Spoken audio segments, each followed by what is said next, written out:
Have you heard the story about the respected Scottish professor that claimed he saw Bigfoot in the mountains of Scotland? And he was telling the truth. Scottish mythology explained the Grey Man, a Brocken spectre. This myth was requested by Peter Morningstar.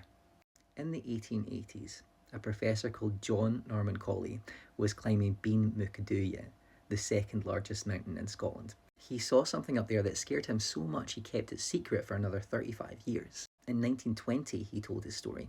Professor Colley had been hiking on his own through the snow and mist. He'd heard a crunching noise behind him, like footsteps.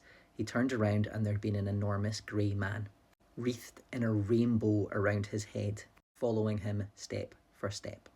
It wasn't until he'd said this in front of the Cairngorms Mountaineering Club that lots of other mountain climbers came out to say, "I've seen the Grey Man too."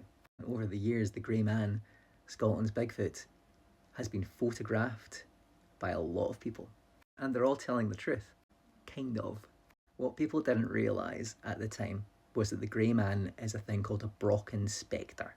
And it's called that because the phenomenon often happens in Germany on a mountain called the Brocken. It's the trick of the sun and mist. When the sun hits you from in front and casts your shadow behind you, it looks like this. So people see these gigantic angel-like figures following their every move when they're alone at high altitudes and a little bit freaked out. And these creatures follow them and follow them. Brocken spectres are cool.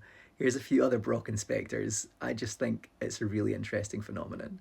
But I hate to leave this on such a scientific note, so I'm going to add this. Professor Colley turned round because he heard footsteps. Shadows don't make noise.